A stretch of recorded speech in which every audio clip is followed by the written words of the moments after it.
Hello, this is Jason Kendall, and welcome to the next of my introductory cosmology lectures. We're continuing in Dr. Barbara Ryden's cosmology book, Introduction to Cosmology, and I'm on Chapter 3, Section 2, Newton versus Einstein, and this is the special way of Einstein, and we're going to be describing the elements of special relativity for this. Before I begin, just want to say thank you to my Patreon supporters and my YouTube members. They're very helpful, and it really helps to get their support because that helps me keep things going. So with no further ado, let's see how special Einstein's way really is. The first thing we'll talk about is the concept of Galilean relativity. Back in the early part of the 17th century, specifically in 1610, Galileo Galilei first announced to the world his discoveries about the Moon, Jupiter, Venus, and the stars of the Milky Way.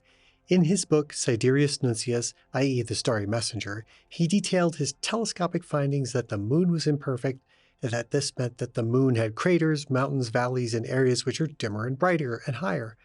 These imperfections were counter to the prevailing idea that the celestial bodies were unchanging, eternal, and perfect. Next, he found that Jupiter had its own set of 4 stars orbiting about it. He named these the Medicean satellites, in honor of the Medici family, who were his patrons, and as a powerful family deeply connected to the Vatican, he hoped to gain some money and favor with them. Incidentally, it worked. But we call them the Galilean satellites Io, Europa, Ganymede, and Callisto in honor of his discovery. But these stars around Jupiter showed that perhaps the cosmos was not firmly geocentric, that Earth was not the center of all celestial perfect motions. Next, he saw many more stars than can be seen with the naked eye. This was in direct conflict with biblical scripture, thus casting doubt on ecclesiastical support of Ptolemy's geocentrism. Finally, he observed the phases of Venus, which could only be explained if Venus orbited the Sun and not the Earth, slaughtering geocentrism permanently. He created a huge stir across Europe and, in fact, got himself eventually in a lot amount of trouble for advocating this Copernican heliocentric system during a time of a religious schism across Europe. It culminated in his great book in 1632 called The Dialogue Concerning the Chief Two World Systems. This book was incredibly influential on the production of physics for the rest of the world, and in it he argued for the Copernican model of the solar system in a rhetorical way that landed him in house arrest for the rest of his life. At the time, one of the arguments against the Copernican model was that if the Earth were rotating to the east, then objects that are thrown or dropped will tend to fall behind and to the west. Now, that was the argument, and of course, that does not happen.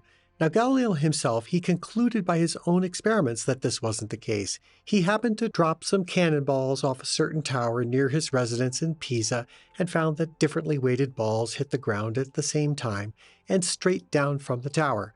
But the argument said that if a stone was dropped from the mast of a stationary ship, it should land westward of the mast. Galileo showed that this wasn't true and went further.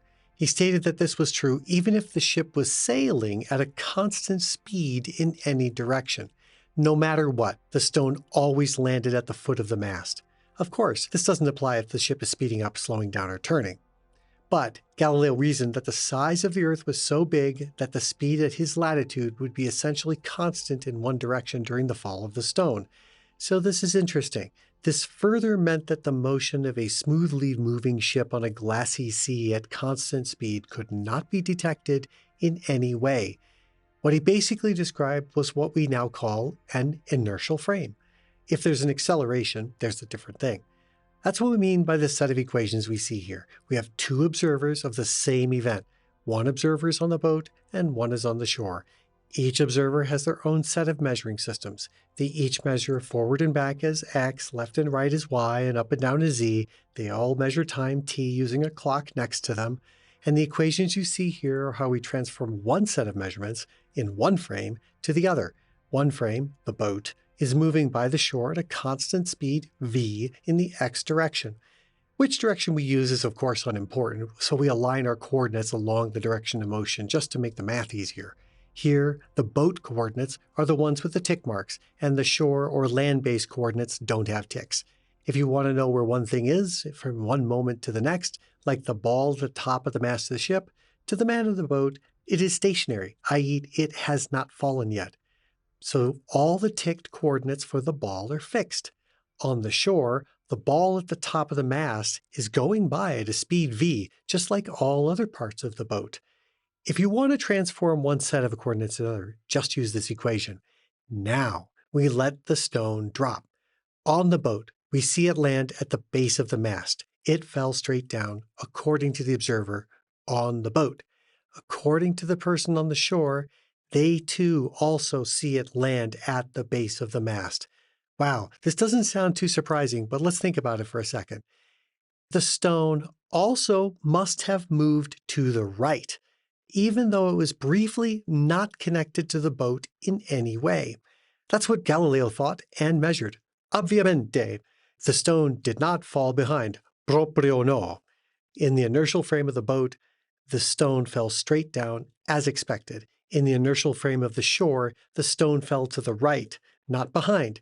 To see why, imagine that the boat and the stone were completely invisible until the stone was released. Then imagine we can only see the stone as it fell. Because it's falling down due to the yet incomplete concept of gravity, and it was moving to the right, the stone would appear to move at an angle down to the right, like following the hypotenuse of a right triangle. I know, acceleration and all that, but let's keep thinking simple for a moment. Down and to the right at an angle.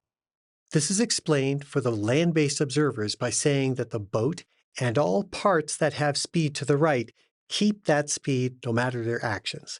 That's the coordinate system transformation equations we see. Furthermore, this means that all the laws of physics are the same in every inertial frame of reference, meaning moving at some constant velocity, which can, of course, be zero. That can be very fast or very slow, and it doesn't matter the relative directions of the two frames of reference. They're all equal. Now, Galileo took his thought experiment further and said this relativity also applied to an observer that's below the deck. Because let's now say you're not on the deck like we have in the cartoon, where you can see things moving by and say, oh, I'm obviously moving to Earth this way. But let's say you're below the deck. Let's say you now set loose some butterflies, or have dripping water, or have a fish tank. The flitting butterflies do not slam into the back of the boat, going at constant speed, or standing still. The dripping water also drops straight down. The water in the fish tank doesn't slosh or get pushed towards the back of the boat when the boat is moving at a constant speed. All moving at a constant speed. Now, of course, if it's accelerating, that does change things. But we're talking about constant speeds, i.e. inertial reference frames. A non-inertial reference frame is one, of course, that's undergoing some sort of acceleration. Now, because there's no way to know that if you're in a fast or slow constant motion frame, or if you're standing still, all inertial frames are equal. This is the key idea of Galilean relativity, and that's what we call their relative motion between two reference frames. And most importantly, every single law of physics is the same for all inertial reference frames. To get something like the situation we have on the left indicates some special activity. Why would the boat leave the ball behind? Well, that must mean the boat is accelerating. So the picture on the left would be true if the boat were accelerating faster and faster. And yes, the falling ball in that case would indeed go behind. But that's due to the acceleration of the boat, which makes the frame non-inertial. Here, the trick is that for short enough times, even non-inertial reference frames can be treated as inertial for short enough times. We should be able to always find some momentarily inertial reference frame. And this is the core of Galilean relativity, that all inertial frames are equal and all observe the exact same laws of physics.